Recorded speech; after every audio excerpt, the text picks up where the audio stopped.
Hi, I'm Andrew Rodriguez, and welcome to Psycho Bible, babbling about psychology and theology.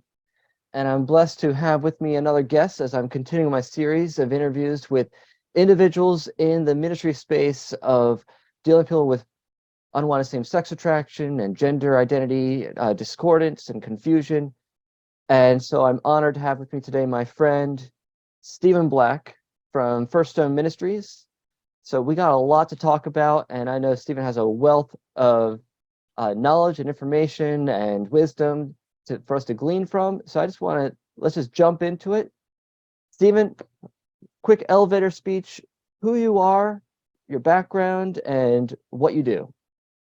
Well, thank you for having me on, Andrew. It's always an honor and a privilege anywhere and everywhere to be able to talk about this radical transformation that I've experienced. I lived as a gay man from about age 14, but really hardcore after 16, getting wheels under me, and until age 22. But during the middle of the last year and a half, I was stricken with just heartbreaking grief. I had a little brother, 18 months younger than me, that died, and on Mother's Day, and it just about wrecked our family. I'd been raised in a very traditional Roman Catholic family, went to parochial school, and knew things about God, knew things about eternity, but didn't really know the Lord. And we've heard about this new movie that just came out called the Jesus Revolution, and it was about the Jesus People movement that happened in the late 70s.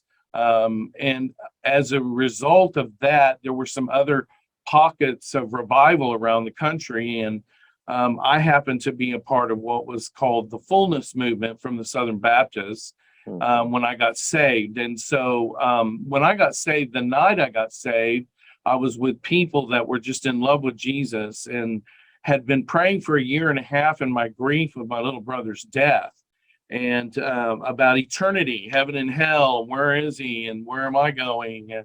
And I had, unfortunately, my parents' priest telling me, wink, wink, it's all the more reason to come to mass, as he tried to seduce me at his twin's wedding. I have also a twin.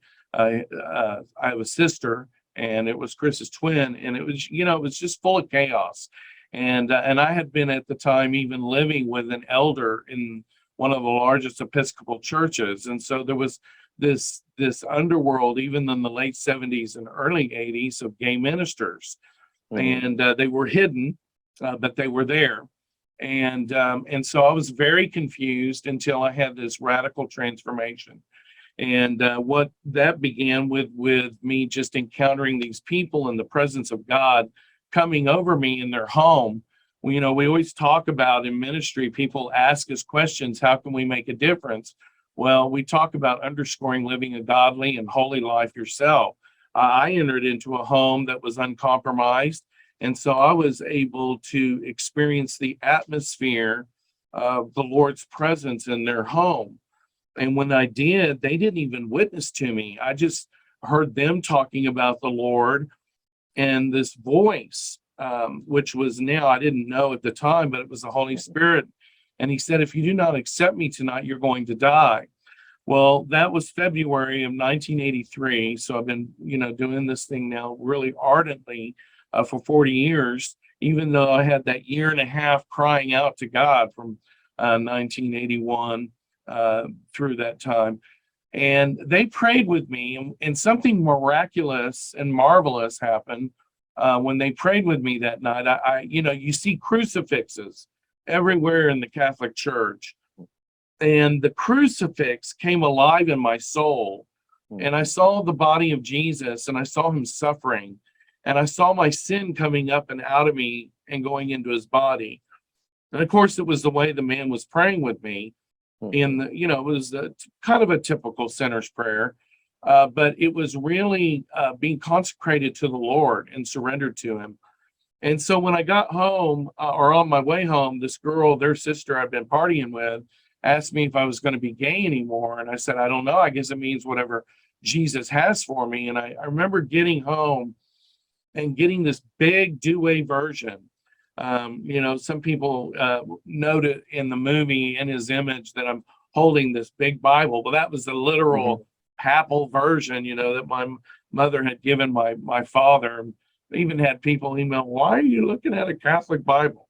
Because that was the very Bible, right, in the movie. And I flip open this Bible, and my eyes literally fell down, and it opened directly to Leviticus 18, and that was miraculous. But even years later, thinking about what the Lord did for me, Andrew, I mean, I was a young homosexual sex addict, and I was completely liberated that night.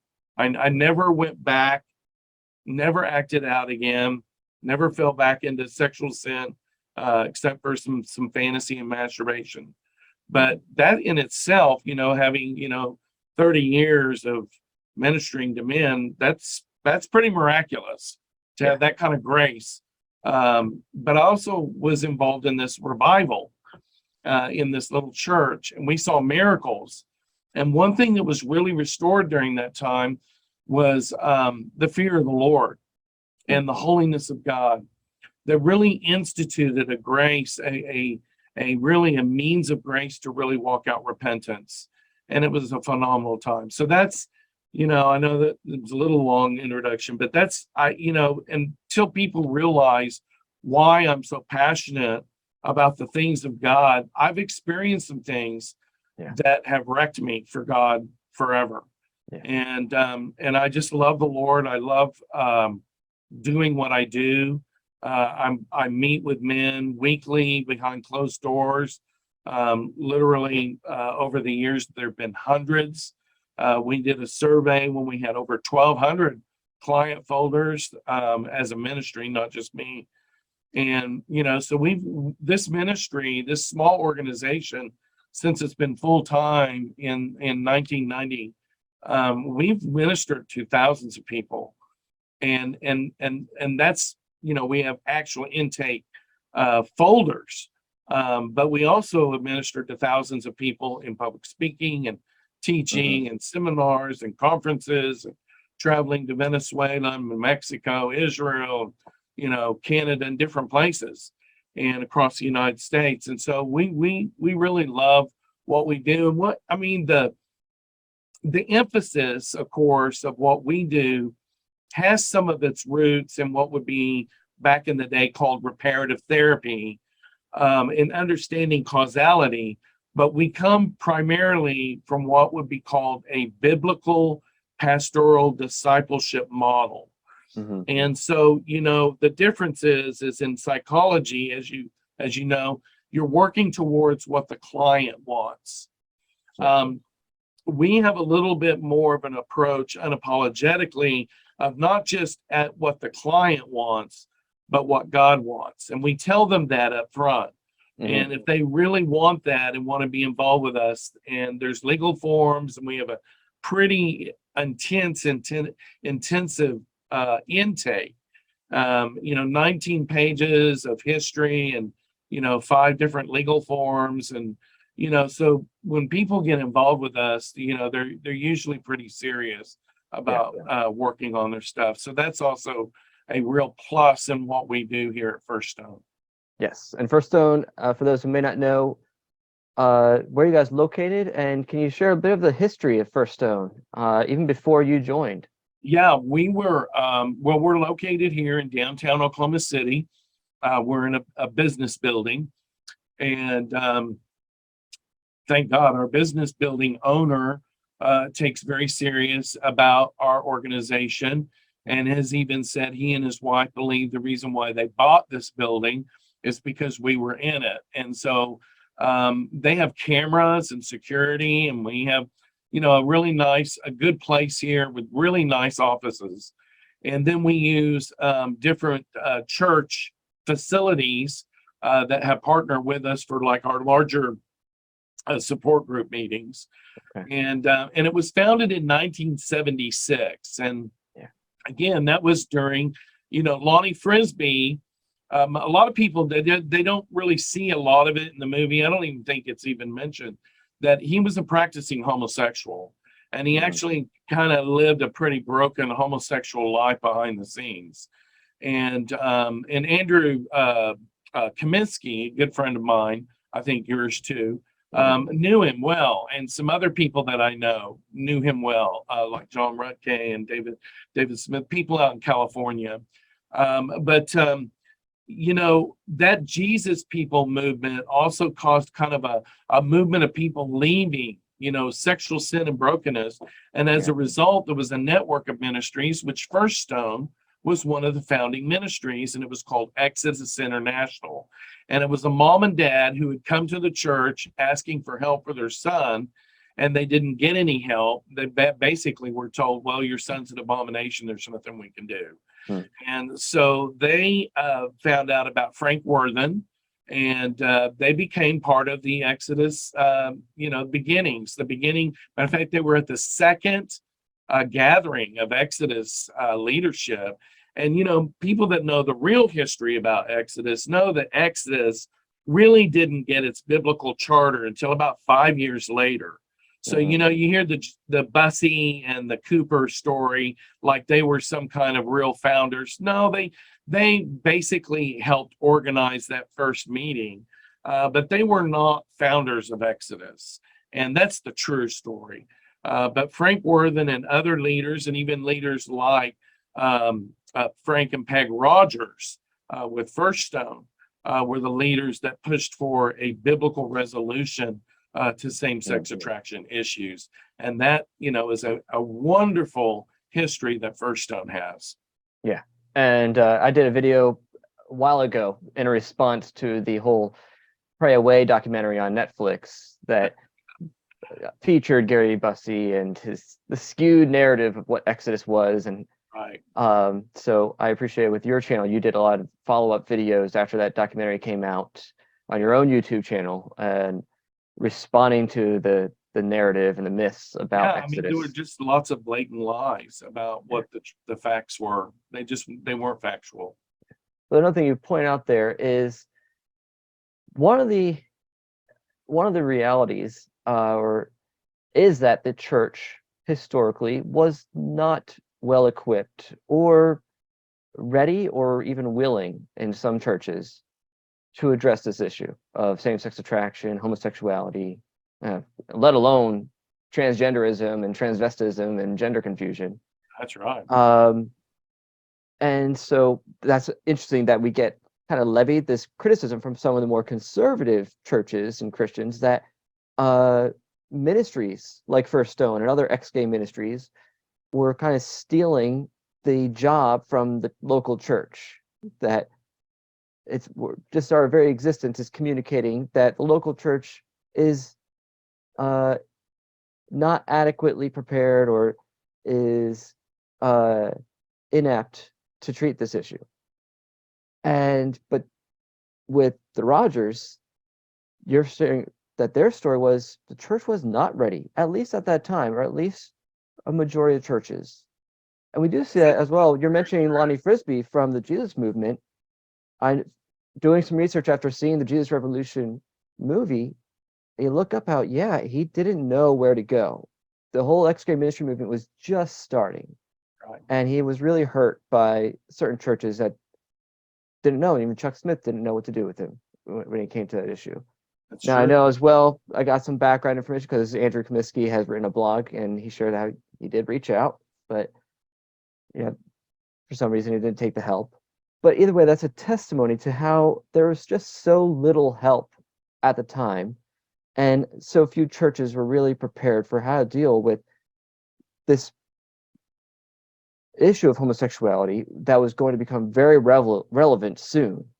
And so I find it very interesting, the timing, that the Jesus movement starts and not soon after you have the whole ex-gay ministry movement starting. That's right. So, a lot of people don't make those connections, but they're there. Yeah. Especially when you have people that were directly connected to Calvary Chapel in that movement that, were coming out of that and wanting to organize. Some of those very, very beginning leaders. So it shows that, yes, Joe God's Dallas and his wife were a part of that. as Yeah. well. Yeah.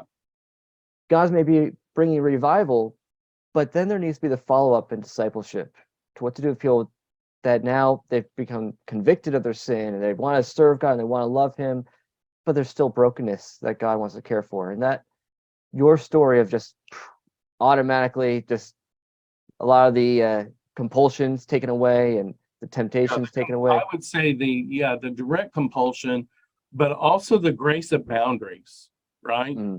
I have a little acronym I use, ABS. Everybody Abs, wants to have yeah. abs, and my bodybuilding son, he's like, look at my abs, Dad. Of course, now he's in his mid-30s and he's not quite as fit as he was during his bodybuilding days, but we need spiritual abs. Yeah. And accountability, and not just confession session, but really living organically with other people. And that was a grace thing for me because of that revival. And then the boundaries, right? The knowing that you have to have boundaries in person, places, and things. And I know I probably would have fallen if it had not been the good pastoral oversight over my life to give me specific instructions of needing to submit to cutting off the relationships that I had. And I am forever grateful for that. And then, of course, S, being a spiritually devoted life, practicing the fundamental spiritual ways of a disciple and spiritual warfare and understanding the demonic activity around it. And, so I, of course, had to really work through some underlying issues. When people hear that part of my story, they think, I'm proclaiming somehow that I was zapped and I didn't have any struggles after that. And that's just not the truth. The truth is I've never met anyone that has dealt with any kind of perverse sexual behavior, pornography or otherwise, that didn't have to do some hard work. And now with these, MRI brain scans and dealing with porn addiction, that this new science just in the last 10 years of being able to see, the damage in the brain and restoring the brain physically. How much more so if you're doing something as perverse as, acting out in sodomy or, you're dressing up in opposite clothing and, allowing the dysphoric way of feeling, the rush, the adrenaline of dressing up. Of course, that's going to physically affect the brain. And ironically, the science is on our side, and yet it was in the Bible the whole time. Be renewed in the spirit of your mind. Don't be conformed to this world, but be transformed by the renewing of the brain, the mind. And it's the warfare. And so, that's a really important piece that people understand that, when people come to our ministry, we tell them, especially if they're older, they're probably going to limp in some way with temptation. But we're sin abounds, grace does much more. And understanding that amazing relationship that they have and can have. And I've worked with some men 5-10 years and before they really walk in a sound way of clear biblical identity. And but for the young men, I've had some young men that have made quick turnarounds. I love pointing to a couple of young men that used to be on our staff, Christopher Morrison and Andrew Franklin. Both are now pastors. Both have gone on to have families, and thank God they did the hard work, and they were fairly young when they came to First Stone. And there are several others like that that I can't name. And it's just amazing what God does. So it depends on the sin levels of erosion and corruption that have entered into the soul and the healing process. And quite frankly, Andrew, as you know, as a therapist, are you going to do the hard work? Yeah. You got some people. You get a little bit ahead of me here, so I want to backtrack a little bit. How did you first get involved with First Stone Ministries yourself? So you're not the founder, but you're now the director. Right. You've been director for a number of years. So how did you first get involved? And well, 3 months into my salvation, I was in Seminole, Oklahoma, and there was an Arthur Blessed meeting. Some people know him as the man who used to carry the cross. And I immediately had the power of the Lord come over me as he was calling for people that God has called into ministry. So I went forward, they prayed over me, and I knew that night that I was called to ministry.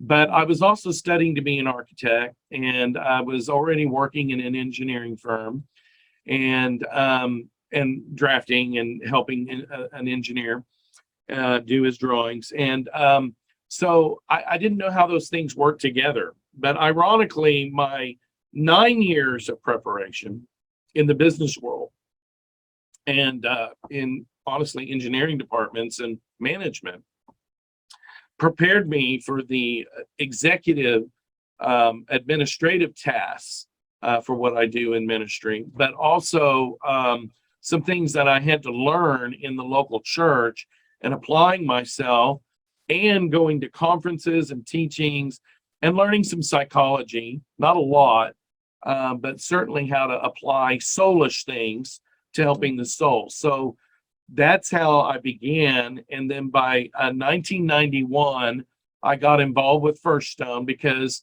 by that time, the organizations I had been working for actually closed down. And I felt at that time, that's when the Lord was saying, this is when you step out into ministry. And then the director of that time of this ministry, Jeff James, and his wife reached out to me and said, we know that you're getting ready to form a ministry, but instead of forming a ministry, why don't you come and work with us? And that first meeting, I knew the Lord told me, I want you to serve this man. And so I served Jeff James up until 2000 when he went to Israel and started doing this work there. And that's when I became the director of this organization. Wow. I didn't know about that past part, but serving under him for a good number of years. Yeah, 9 years, or around 8 years. Yeah. There's a testimony I loved to it. You know, yeah. it's not like it was in any way withholding me. You know, when you're in submission to authority and you learn from somebody and you serve somebody, God does a pretty amazing work of grace in your own life. Excuse me. And I was also serving in the local church at that time, volunteering with my pastor at that time as well. Yeah. And then you also were very involved with Exodus International. Right. And in the pastoral council. Can you share a little bit more about how you got involved and what that role looked like? Well, as soon as I got involved here, I didn't really have anything to do with Exodus, really almost the first 10 years of my salvation, at least the first 8 years. But as soon as I got involved in here, we started going to the Exodus conferences. So I think my first conference was in 92 or 93. Okay. And I remember one of my first conferences, rooming with Joe Hallett and Nancy Hallett. They had just gotten married. You may not know him, but I don't know. He was the director of Outpost at the time. And he was one of the first directors that came down with HIV.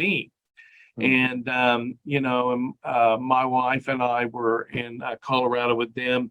So ever since then, I was involved in every one of the annual conferences, except for maybe one or two.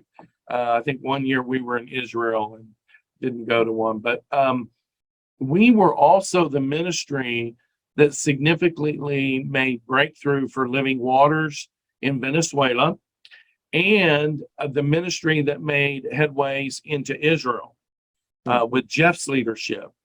And that's another behind the scenes story that people don't realize. Living Waters wasn't even in Venezuela until we made a pathway there. And then Andy Kaminsky and his team were able to come in behind us, and they worked there.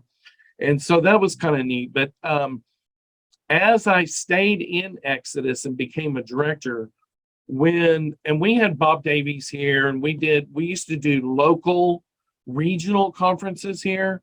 Okay. We headed up actually a really large couple of regional conferences, and that was under also Mike Babb with Freedom at Last. And we were one of the first regions to actually have really large conferences. Huh. So when Alan Chambers came into power, we saw a shift. And honestly, several of us at that time, and even Mike had red flags from the very beginning. And this is what year you're talking now? That was in 2001. Okay. And but that's when also I was I was the director now of First Stone, and became very involved in the leadership meetings from the very beginning of Alan's reign. And so when Alan, with his surrogate dad, Clark Whitten, who was also the chair, and his pastor, people sometimes don't make those connections, but Clark Whitten had a large influence over Alan Chambers. And behind the scenes started organizing the ways to change the bylaws so that it became, the governance changed to where it was Alan able to change the legal board, because the board at that time, the way the bylaws were, the directors of the ministries were the board members, until they started making some changes. So they changed the governance. They changed the way that Alan's position, and in doing so, it actually became a ministry of Alan Chambers. At the end, Exodus was not really a ministry of the network; it was Alan Chambers' ministry legally. And so that's why they were able to do that, close, and give him 2 years severance, which that's another IRS problem, but I did digress. So when you became director of First Stone, what were the types of services that you guys were offering at the time, and how have things evolved and changed and grown over the years? Yeah, back in the day, it was called Pursuing Sexual Wholeness, How Jesus Heals the Homosexual. That was Andy Kaminsky's first workbook, and we used it. We used things from Life Ministries out of New York. Not many people know about them. Yeah, we use things from Outpost. We use things from Last Days Ministries, as far as discipleship parts. But we did support groups from the very beginning. Of course, First Stone had support groups even when it was a part-time ministry. Back in the 80s, they had parents groups and strugglers groups, but it didn't become really a more professional offering of counseling, because Jeff Jane's wife was a social worker. And so she brought the professional element of making sure that we had intakes and paperwork on people, and crossing our T's, dotting our I's, making sure that we handled people in a very professional way. And so that happened and became a full-time ministry, and we have been since 1992. We've offered pastoral care, going into churches, testifying, teaching, explaining causality, helping people to understand practical ways of ministry. And that really took off after I became the director. That we started offering these weekend seminars, and going around actually the country, and we're still doing it. And we're doing one in just a couple of weeks in Skytook. And so, it is a pretty big part of what we do, and making sure that we give people packets. Back in the day, it used to be a big thing, paper. Now it's more digital. But we've always had a huge copier, and one that worked on an internet, when the internet started working in the 90s, to where we could just crank out literature. And so when we would go into places, we would provide literally 50 to 100 articles, where people would get specific answers to their questions.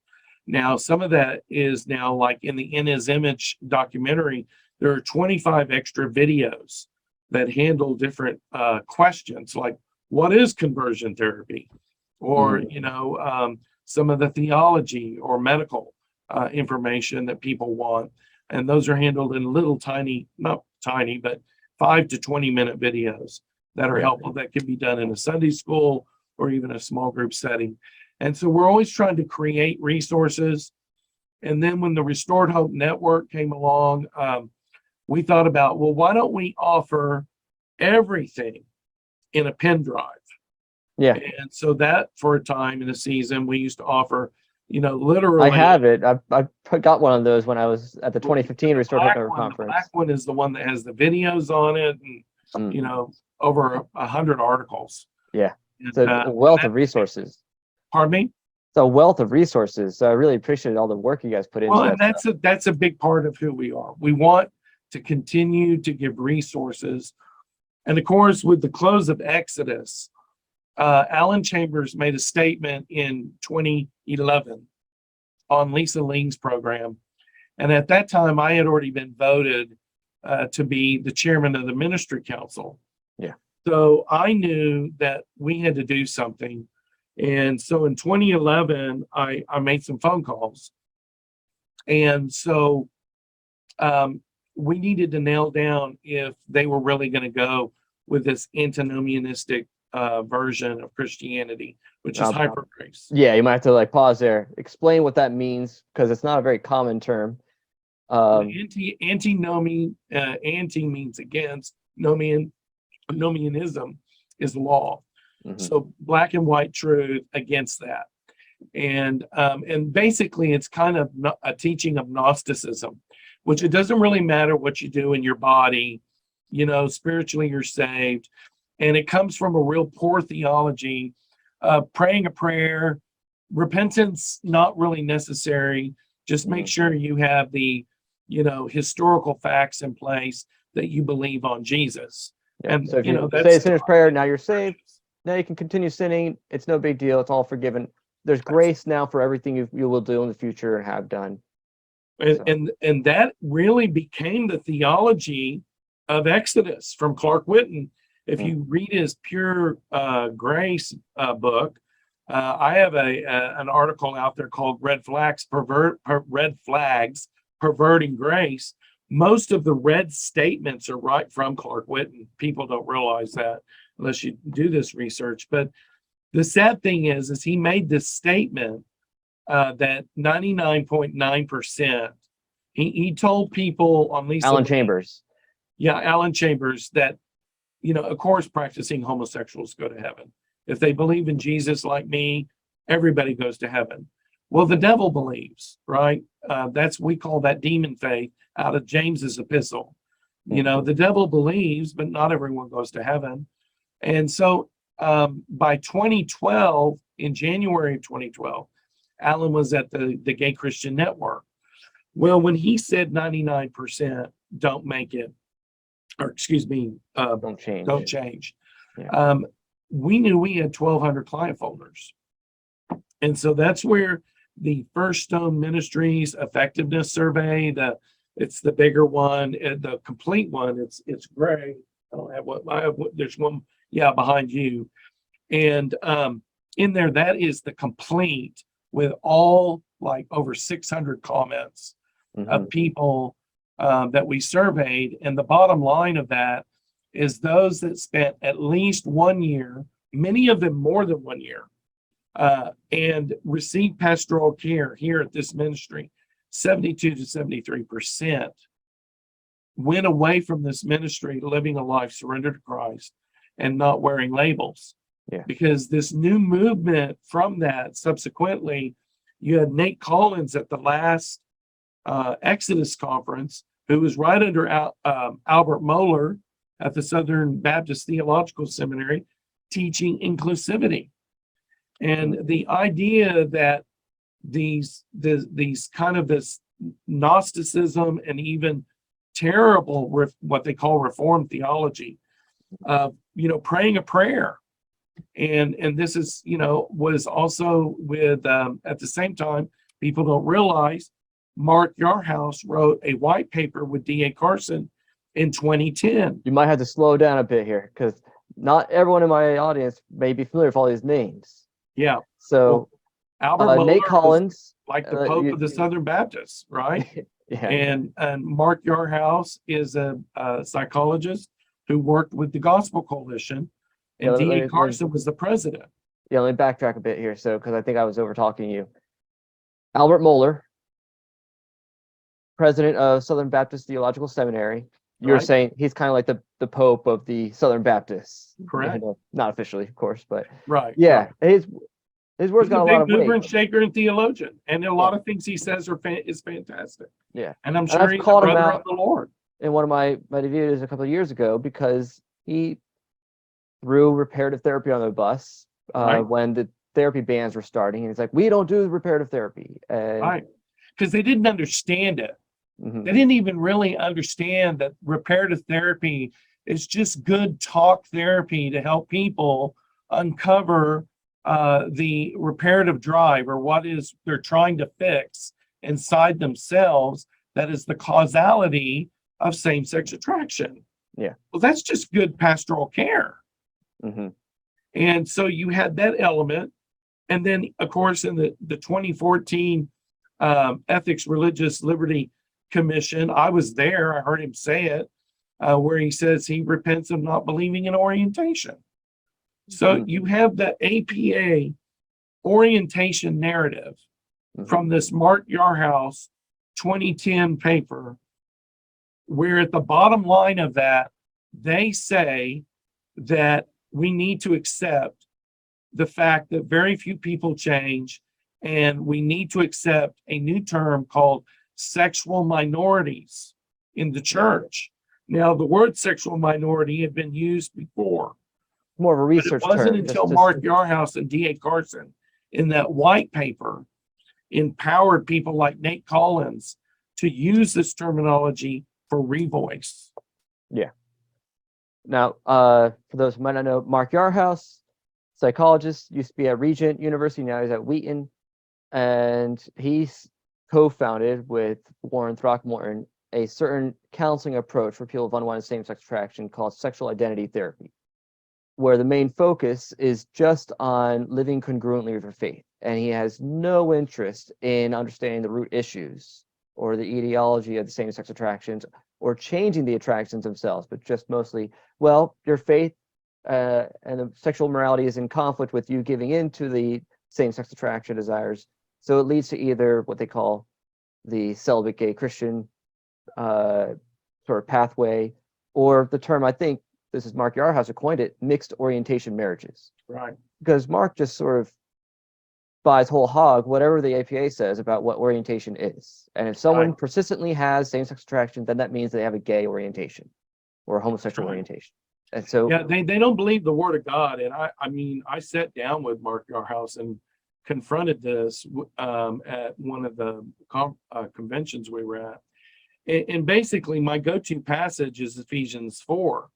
And I talk to these people and I say, it says right here in the Bible that you're not to walk like the world, the Gentiles, in the futility of your thinking, your mind. And it says they have their thinking and their lives alienated from God because of their ignorance and the blindness of their heart, that they engage in or believe in lewdness, which is sexual immorality, or something that is an orientation, a direction of thinking and feeling that's supposed to be corrected. This verse right here in verse 19 says it's unclean. And it goes on to say, but you've not learned Christ if in fact you really know Jesus, it says. If you really know him, then verse 22, you're to put off this identity. You're to put off the old way, the conduct and thinking. You're to put it away from you because it has deceitful lusts or deceitful orientations. And it says in verse 23 that the mind has to be renewed. And then in verse 24, because now you are a new man, like 2 Corinthians chapter 5 says, a new creation, old things have passed away.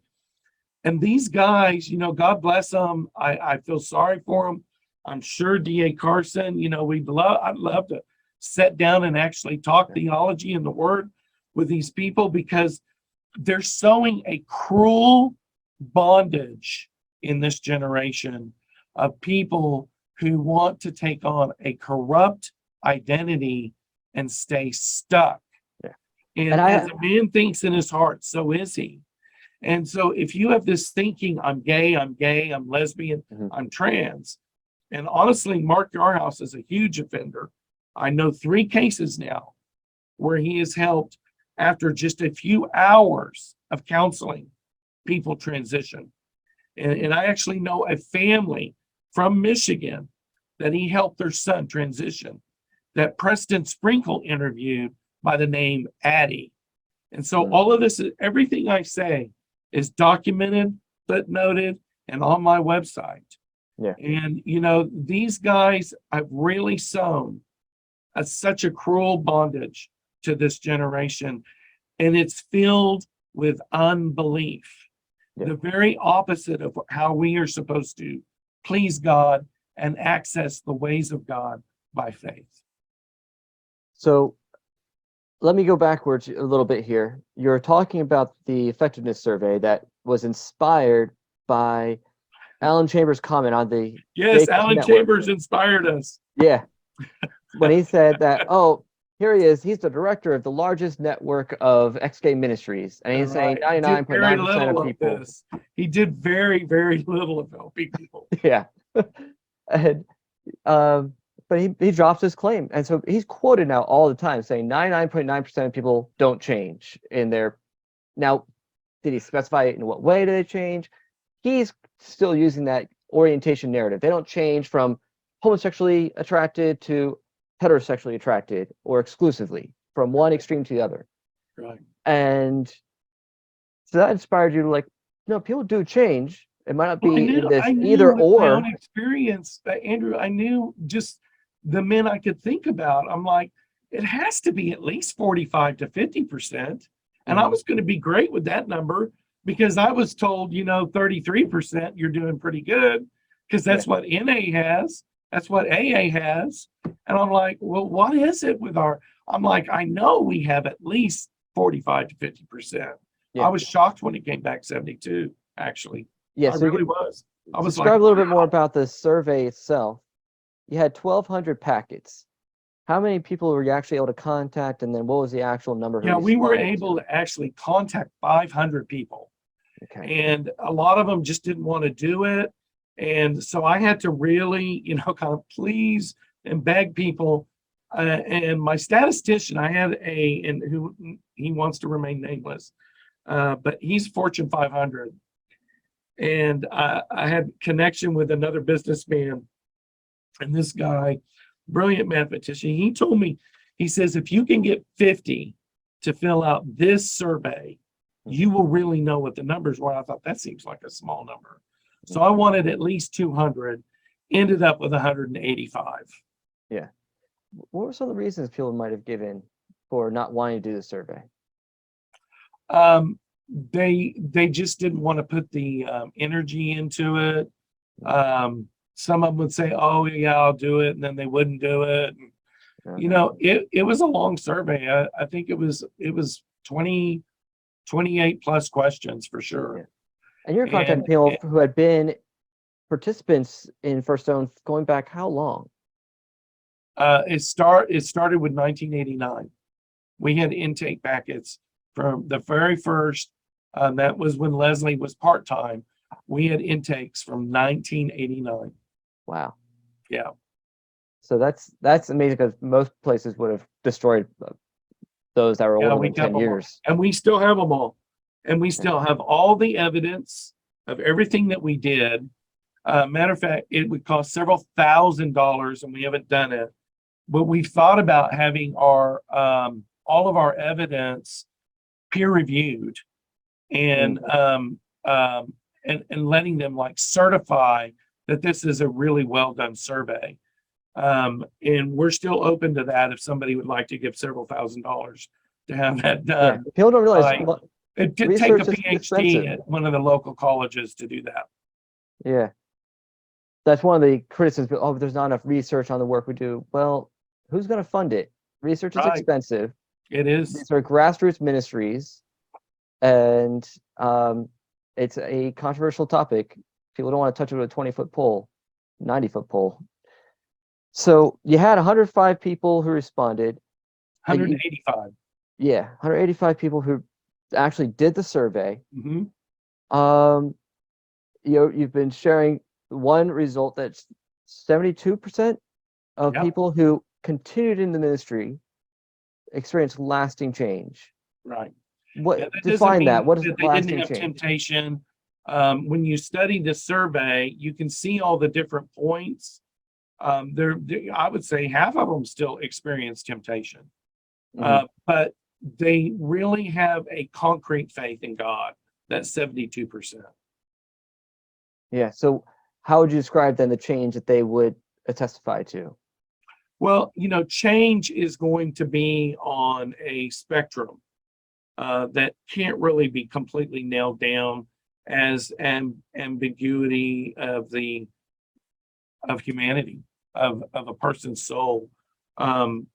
So there's so many factors involving, age, experience, history, traumas, and it would require an extensive 10, 15-year study.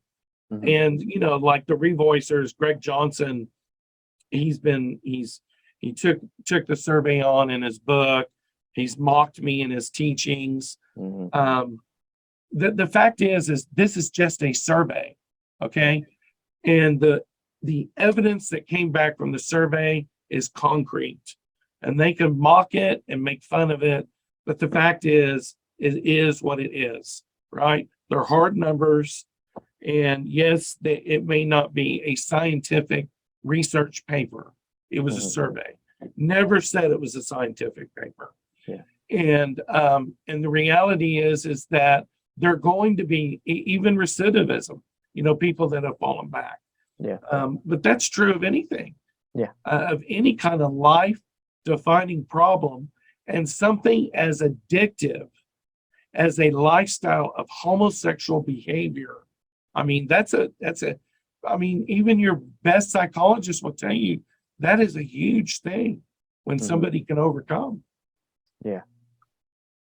So what are some of the other results that you gathered from the survey? Some of the other interesting highlights? Another one that I think is very interesting is the childhood molestation number went down. We did the survey in two parts. So the first 10 years, when those numbers came in, and the last 10 years, and those numbers came in, it brought the number down. And what we found out is they didn't need to be molested, because these children or people were getting, in the late 90s, the most graphic pornography, and into the 2000, because the survey went to 2012. Yeah. And no, that's a really good point. It really is, and it damages the brain, and it can be as formative as physical activity. And we even know the science on this with video games, right? The brain, when you see graphic violence, is being traumatized by this, or it can be. And certainly when you have young people that are viewing graphic pornography and being aroused by it, and then engaging in masturbation, this does damage to the brain. And so that was one of the stats that I found interesting and puzzling at first, and then realized when you look at some of the actual science on this, it made sense. Yeah. No, that's something that kind of segues with something I teach people when I do presentations or explanations about the root issues of same-sex attraction. And I'll explain kind of the basic developmental model and also the potential impact of sexual abuse or just any sort of abuse. But then I add this caveat at the end. I'm like, this is the classic model. These days, though, you got to take that even with a bit of a grain of salt, because now how ubiquitous LGBT indoctrination is, and how easily accessible porn is, not to mention hardcore porn. and how much that can impact everything in a way that it might not have impacted, say, that first generation of ex-gay people coming out of the homosexual movement in the 70s and 80s. Now we're seeing different contributing factors, or at least to the point where they don't need to have had the same extent of those contributing factors that we were used to seeing in so many of the earlier testimonies of people who came out of homosexuality. Well, Now it's just that's right. And when we talk about another factor, which we call sexual distortion prepubescent. So if you have graphic information or graphic sex talk, I remember as a young man, before I was even hit with a lot of pornography, there was some teenage boys down the street explaining really, really graphic sexual information that I remember set my mind spinning as an 8-year-old, 9-year-old little boy. Yeah. And those kinds of things. Well, entertainment. And then Todd Starnes, just this last fall, had a survey that came out about, I think it was either the Maryland and New Jersey schools, a 500% increase in the school systems of people who had gender confusion. Yeah. And that is, that says the culture and what is being taught and what is being communicated is making a big difference. Yeah. So there are these factors of influence, environmental, propaganda, and what people are being taught at an earlier age. And you think about it, the human brain is so malleable, especially in those early years. And you start sewing that into a child's life and how destructive that is. That can lead, like these people, and you hear them, I've heard them. Why, as long as I can remember, I have felt this way, or as long as I can remember, I knew I was gay. Well, when you think about a 2 or 3-year-old, there are things that are happening in those, 5 years of development that are being influenced. Fears. Fear is another big causality. It says fear of your own gender, right? And you don't even recognize it until you do the good therapy, until you do the good talking out your history and recall. That's why we find prayer so powerful. And then it's like the lights come on. It's like, oh yeah, these things did happen to me. And it makes sense, of course, then there's the hard work of unlearning. Yeah. Any other interesting highlights from the results? Well, I guess one of the things that's shocking is more than 92% knew that they were completely out of control sex addicts when they came to our ministry. And so when you start doing the math and you figure out, wow, that was a big shift. That was a huge shift. From anyone looking at the evidence. And it's so sad that you would have Greg Johnson actually quoting Kathy Baldock, who's a gay activist, who gave the review on my book. Okay. And this survey. And it's just, the level of unbelief in these people and the experience of the survey and how they've received it has been somewhat surprising. I didn't think that you'd have even, pastors, a PCA pastor, actually wanting to attack it and call me a liar when it's so concrete. And, there were other people involved in this too, that you just go away from that going, wow, that is such a sad statement of the level of lack of understanding of the Bible and how people really can change. I guess, if anything, that's been one of the kind of the surprising things, and how far up this goes into the church now. Yeah. And, you asked this one question on your list, where are we now in ministry? Where do I think this is going? I think if we have a national revival, and I think if we start having a movement of people that have real sincere encounters with God, we are going to be more relevant than ever before. Hmm. And we are going to have people, and we do already have a lot of people that are calling us, and we've had waiting lists before because we've had too many people. We've said, well, maybe you can get help here or here. And so I think it's going to get busier. Oh yeah. Oh yeah. And we Definitely. may even have to go underground with the level of persecution politically that we're Yep. seeing, like in Canada, Mexico, and Europe. That both Canada has already passed the law, but Mexico wants to pass a similar law. So our neighbors to the north and south are wanting to make it what we Insane do about illegal. Mexico of all places. Yeah. That's Yeah, I mean, it's shocking. very liberal in the politics there. They may, some even Catholics, know the truth on this. Yeah. And but yeah, it's very liberal. Yeah, last year I was being interviewed by Joe Dallas on his channel, and he asked me, "What's my prediction for the next 5 years?" I'm like, "Well, exactly what you just said." I'm like, "We're going to have increased persecution, but also an increased demand for our services That's right. because the LGBT agenda is all built on lies." That's right. And I kind of thank God for the trans movement because it shows how they bit off more than they could chew. So it's going to the people are realizing, oh, this isn't reality anymore, and so they're going to want help. They're not going to be able to go back to the same therapists who like affirm their trans identity. They're going to look for people who actually are in reality, who help them deal with reality of the truth of their bodies and God's design for their sexuality. And there's not enough of us. So yeah, I got a wait list already. You guys are having a wait list. I need more people to come alongside us and be trained up in this type of work because Amen. That's demand right. it's already here, but the demand is going to grow for sure. Well, and Laura Beth says something. I think it was, I don't know if it was in the movie or one of the side docs. When you want the truth, you don't go to those that you remember that were compromised.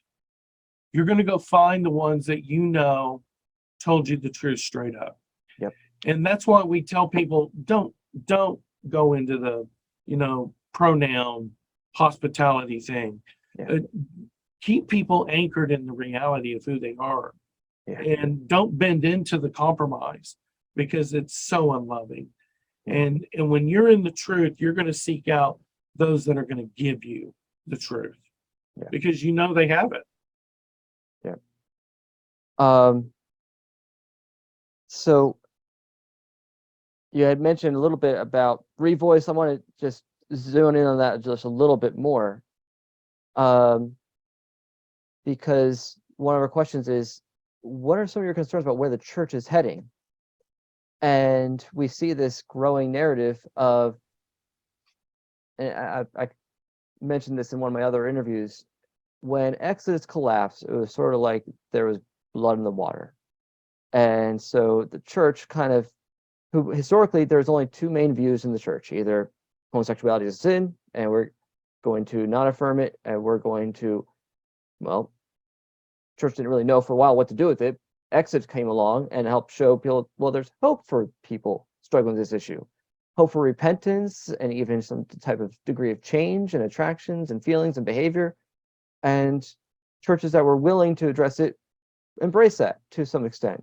I don't think Exodus really had a really good heyday, like where everyone was on board, but there was that message. And then there's just the pro-gay message. But then there's these factions that developed, and you had well, no, people are gay. That's just what they are. That's their orientation. But we're going to affirm the historic sexual ethic of the church. And that leads to the revoice movement and the side B gay Christians. Yeah. And then you got those who are like, well, no, that's affirming a gay identity. We shouldn't have that. But we also aren't going to align ourselves with Exodus and those ex-gay ministries because they're treating this like a psychological issue. This is a sin issue. You just need to repent. And so there's like, no, we want to distance ourselves as well from those sort of ministries. So you see these factions that developed. Yeah. And you mentioned Greg Johnson and also Nate Collins. So maybe just a little bit of background about who they are and where some of your concerns about the influence that side B gay Christianity faction is gaining in the church. Well, there was Side A and Side B that was kind of coined through the gay Christian network, Justin Lee. Mhm. And then that kind of really took off with the Revoice movement in 2017, 18. Yeah. And I think their first conference was 2018.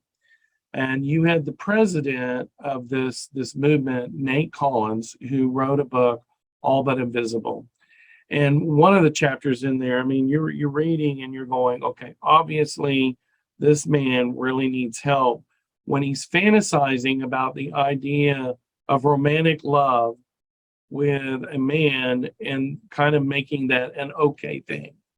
In one of his chapters, I remember reading, going, wow, dude, do you not even understand what you're saying here? And you're married to a woman with children? But they want to normalize this under the idea of orientation. Again, they're taking that really bad psychological terminology, I call it the orientation narrative.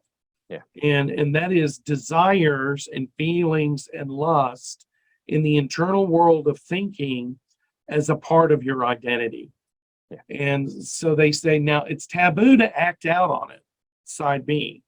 And so that gave rise to this Revoice movement. Well, the first conference was housed at Memorial Presbyterian Church of America, PCA Church.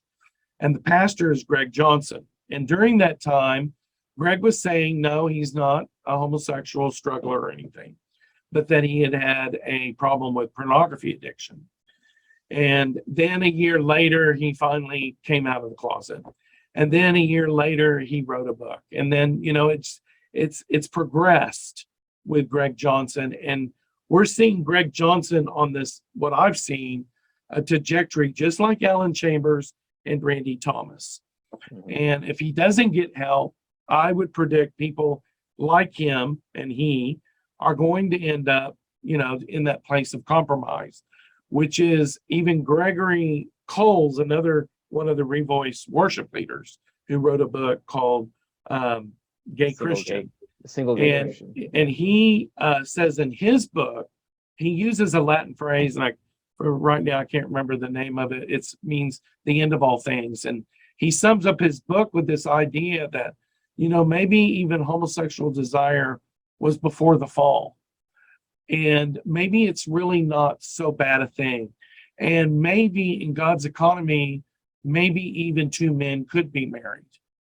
And so they're proposing a further trajectory of heresy, honestly, because they don't know their Bible very well. They don't know the holiness and the fear of God. They certainly are not underscoring his image, which is always male and female complementary, right? Though even the way we're designed physically is a complement to his creativity in bringing life into the world. And these guys aren't getting it, that two of the same can never make complete. Only the opposites can make. So it's taking the opposites to complement to make one. Yeah. It's very clear scientifically and biblically and theologically. Yeah. And unfortunately, they have landed on this thing called Side B, with an orientation narrative of gay celibate Christianity, or what they are even calling historical belief of Christianity, which is still one man, one woman, covenant marriage. So we're going to live as gay celibates. And honestly, they probably, many of them don't even have a true call of celibacy. Yeah. Because being a celibate is very different than an abstainer. Yes. And I think a lot of them are just being abstainers. Yeah, or trying to be, as far as we know. Right. And unfortunately, even in some of their own confession, being honest, they'll say, yeah, I've been looking at porn, yeah, I had a bad week, I'm looking at porn and masturbating. I'm like, you guys are never going to get free. Mhm. You see, you guys are fighting against the very thing that you can have, which is freedom realized. You really can have an experience. My book title is not just a book title. It's an expression of a sanctified life that goes on in the Holy Spirit of peace that allows the brain and the mind to heal from something that God calls detestable behavior. And this is why we cannot shy away from what they call, oh, you want to talk about heterosexual normative. You better believe I do. Yeah. Because that's exactly part of the trajectory of sanctification, is for you to come into an understanding that you are innately created male and female, which means heterosexual. So, I used to say the things like Christopher Yuan and some of the even Exodus leaders used to say is the goal is, holiness, not heterosexuality. Yeah, but that's still incomplete. Yes. The goal is actually to be complete in Christ, a new creation, and identify in his perfect creation. I never liked that phrase either, because when I'm working with clients and they're struggling with same-sex attractions, and they're like, well, how do I identify?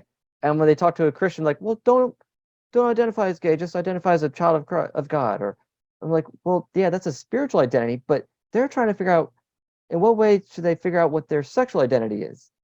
And the church was so unprepared for that sort of question. It's like, what's the reality of your body? You're male or female, okay? And what is the direction of your body? That's mature thinking. and that's where we have to get, we have to come beside the church and love them and help them to understand that, when I had sat down with some pastors a few weeks ago and they were like, oh, yeah, we've been duped. I'm like, yeah. I'm like, yeah, we can't back away from this. I'm like, don't. Because they've been oppressed. With the Exodus fall, the sad thing is that many people became disillusioned and really wounded. And even people like in Focus in the Family and, other people that were around it that really tried to help, Family Research Council. I mean, when you've got Yvette Cantu Schneider now calling on spirit guides, who used to be one of the spokespeople for Tony Perkins, of course these national leaders are disillusioned by, this falling away and these people that didn't get complete healing. And, sadly, Yvette had a trauma with her daughter becoming very sick. And instead of pursuing the Lord, she pursued spirit guides with a New Age therapist. And, so when you find out behind the scenes, you go, oh, well, that makes sense. We cannot back away from the biblical truth of the Word of God in His perfect ways. Yep. So what do you think the future is for ministries like First Stone, other legacy ex-gay ministries, or even as we're seeing, I'm predicting a revival among the LGBTQ, and people are coming to Christ, and God's going to be calling them to start up other ministries.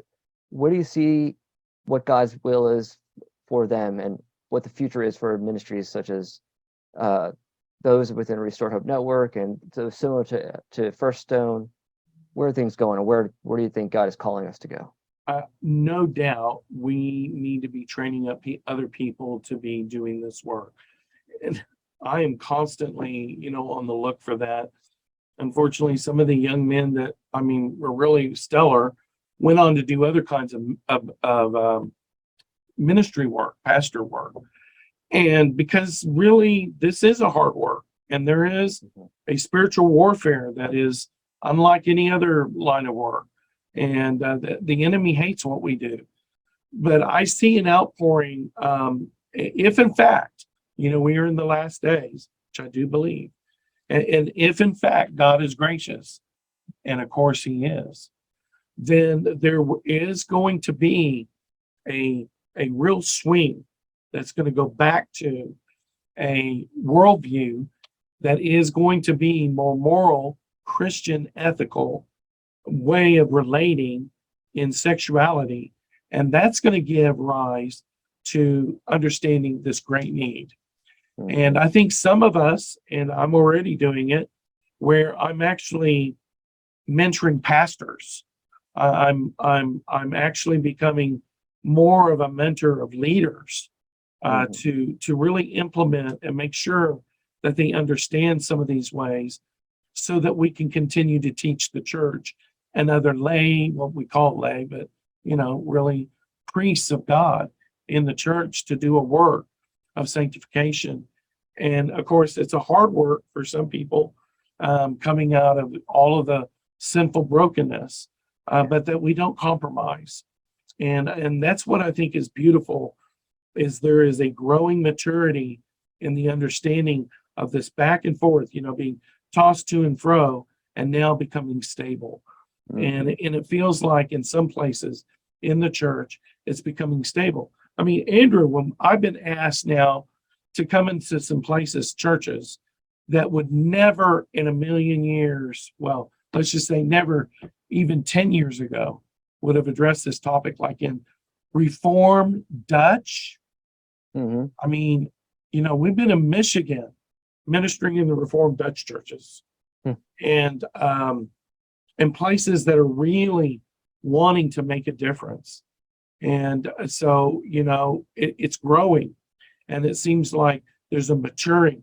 We were in a Mennonite church. I was going to say that several A years few ago, weeks I was ago. asked to go to a Mennonite church, and I was like, I posted on my Facebook, if you would have told me 10 years ago, because I grew up in Amish country and Mennonite country in Lancaster County, PA, that I would be speaking at a Mennonite church about homosexuality, I would not have believed you.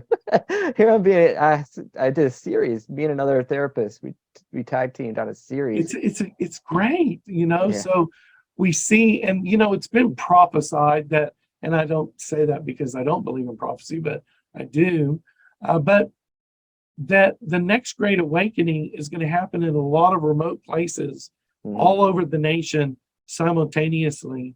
And I remember a few years ago, we were in all places, Council Grove, Kansas, where a treaty was signed. It is a tiny little town in the middle of nowhere. And we had this amazing weekend of worship and teaching and screening. Back in that time was Such Were Some of You. And now that church is just on fire, and they are really seeing fruitfulness, and they love what we do. They're a supporter of our ministry, and it's like, this is so cool what the Lord is doing in actually remote places. So that's a good God's segue. got it all figured out. I know that, and I trust Him.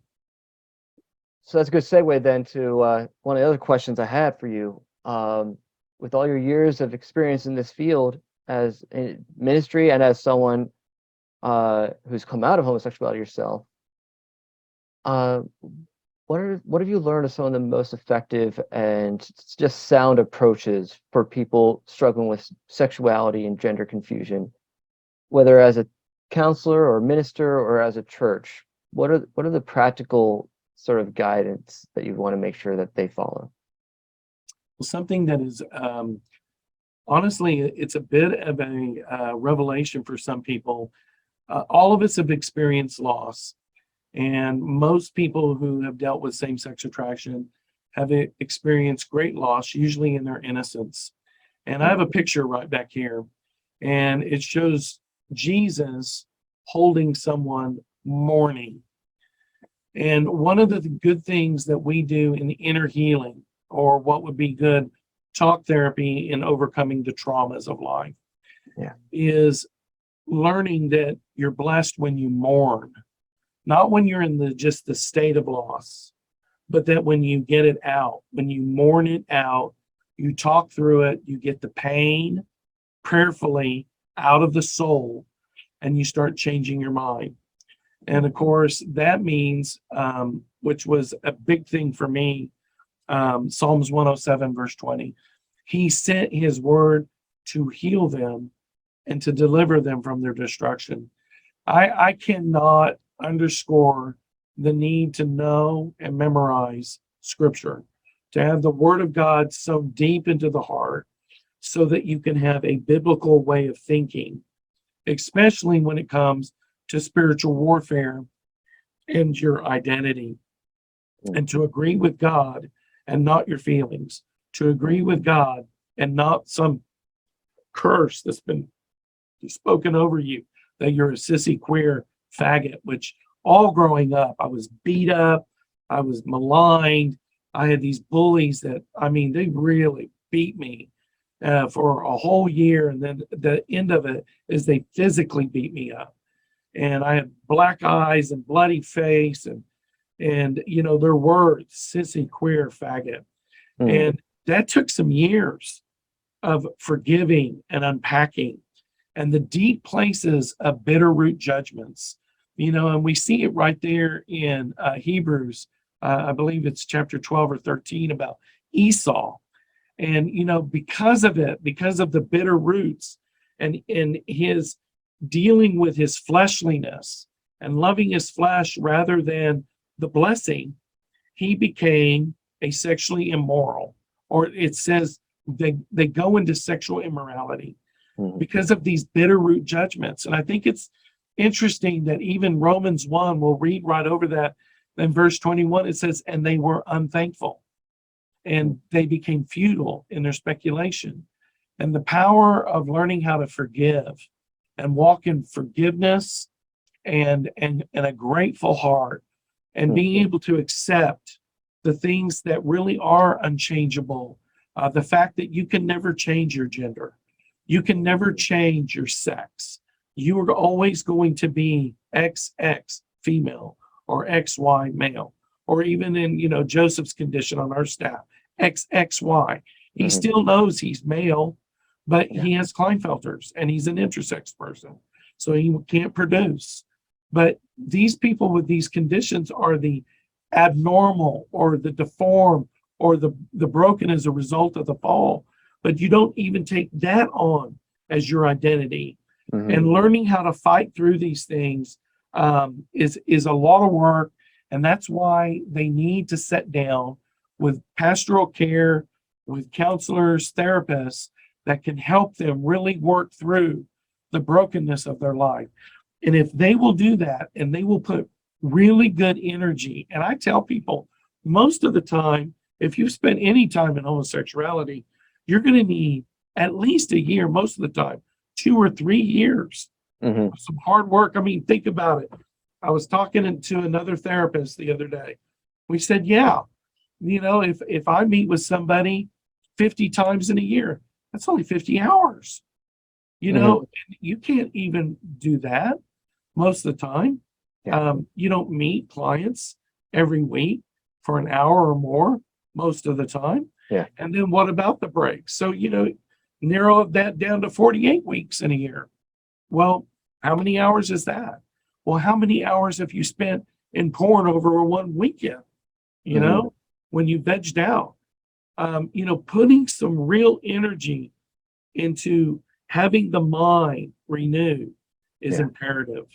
And so all of that, the outcome is change. There is change. And of course, change is on a trajectory. Change happens in a process state with everybody, with everything, right? And that's so important to remember and to have that hope. There is hope if people really want this. And, and even good therapists that are secular will say, if somebody wants something bad enough and they work at it hard enough, they can have change in any area of their life. Self-determination, right? I like to what you said there, the forgiveness and the gratitude. It kind of reminds me of, you do Living Waters with First Stone Ministries, so that's so. We have a new program called Living Free. Oh, okay. We're kind of disconnected from the Catholic element because we're an evangelical offering, so we made that shift a few years ago. Okay, but one of the things that is so at the core is constantly forgiving, but also I like the gift, the gratitude aspect you just brought up there, because one of the things to grow in gratitude of is I'm male, or if you're a woman, I'm a female. Not just to I gotta tolerate that I'm male or female. No, I'm grateful. God, thank you for making me man. And a heterosexual male. Because heterosexual. Heterosexuality. I try to explain to people those are just social constructs. That's right. You are male. That means you are meant to be a gift for the opposite sex. That's right. That's it. Intrinsic to being male. If we didn't have something about our bodies that communicates something about the purpose of our sexuality, then the sex difference would make no sense. It would be purposeless. But the fact you're male means you are meant to be oriented toward the female. It's obvious. It's plain to see by the design of your body. So there is no actual homosexual person. We're all heterosexual. Right. You might have thoughts that go against your very nature, but that Or does not. even driven. Yeah, thoughts, feelings, but those aren't what should be the basis for your definition. That's right. So if we are going to use orientation language at all, it should be that your body is what determines your orientation, the design of your body. That's so well said. That's right, brother. Well said. So it's appreciating that gift. That God, it's a good thing that you made me male. It's a good thing you made me female if you're a woman, and that means I'm meant to be a good gift to someone, and there's goodness in that I can appreciate. And so many people we work with, they do not see the value in themselves as a male, as a female, or just in general as a person. So we're oftentimes just going back to those root issues. Where did that shame come from of who you are, your very identity? Exactly. Yeah, getting to that and realizing you have been truly wounded. Mm-hmm. And many sinned against. Okay, so maybe you do need to deal with being a victim for a time, but you cannot live in victim mentality. You have to press on, like that forgiveness, that gratefulness, to get to being a victor, that you are not a victim. Yeah. So for a wrap up, I just want to plug some of your different things you do and things you have out there. Like I feature here on my wall or my bookshelf. We got, well, first to the far left, that's Transgender to Transform. That's by one of the story. Yeah, Lori Beth Perry Smaltz, her story, and we have the DVD In His Image, which American Family Studios so graciously also puts on YouTube for free for people to watch. But I gave away a bunch of copies of the DVD, but also there's the extended version with all those extra bonus content that you were talking about earlier. And it's all on YouTube as well. Yeah. They put everything out there now. And then there's M.D. Perkins' new book, Dangerous Affirmations, which gets into that gay Christian theology, and you did the foreword to that. I did. There's your book, which is your own story interwoven with the results from the First Stone Effectiveness Survey, so Freedom Realized. And it's not featured here, but also one of the documentaries that you mentioned a couple of times that I've so appreciated, which is Such Were Some of You from Pure Passion Media. Yeah, David Kyle Foster. Such a blessing. Yeah, he's got 3 of them, and we use all 3 of them as well. Such Were Some of You, Trans with a Z form, and How Do You Like Me Now? Yep. And so they deal with different aspects of ministry. The Such Were Some of You, Causality, and 29 Testimonies. How Do You Like Me Now? The family, or the dynamic of dealing with a gay identified loved one, and then of course Transform, dealing with the transgender issue. Yeah, and feel free to plug your live stream. And oh yeah, I do Freedom Realized every Friday at 10 a.m. Central. It's on my blog, it's on Facebook, it's on YouTube, and I try to have guests on. But some people are just afraid to do this. Excuse me, I've had people back out at the last minute going, I started thinking about calculating. I don't think I want to put my name out there. I'm like, okay, I get that. Yeah. And for some people, that's probably the right path. Yeah. Not everyone's called to be outspoken. Probably going to use this. This has been so fun having you on. I want you to come to Oklahoma City. Yeah, I know. Someday. Well, you've been a blessing to me, and just I just appreciate you taking the time to share your story, your wisdom, everything you've learned over the years, and your passion. It comes through when you're speaking. Yeah, I do. You're definitely one of the most outspoken of the different ministers out there in this field. So, that's part of your segments in your live streams: bold truth and bold compassion. So we don't hold back. That's true. It's urgent right now. It's not a time to be still worried about being nuanced and winsome. We need to be bold and clear. Those are really good words, winsome and nuanced, because Unfortunately, that's what a lot of pastors and even some people in our line of work have started becoming, and it's not helpful. No, it's wanting to be clear. Where I see there's a need for nuance at times when we use too broad a language, but we can overuse that nuance to the point where you nuance something to death, and now it has no meaning anymore. That's true. And the winsomeness oftentimes leads to just being compromised and weak-spined. So we need men with chests and men with backbones in this field. So, and I appreciate that you are one of them. No, thank you so much, Andrew. Well, I'm going to sign off my regular thing. To everyone else who's been watching, I pray that this has been a blessing to you. And until next time, please know that Jesus loves you freely, fully, faithfully, and fruitfully. He does not want you to be stagnant. He wants you to pursue all that he has for you. Take care. Bye.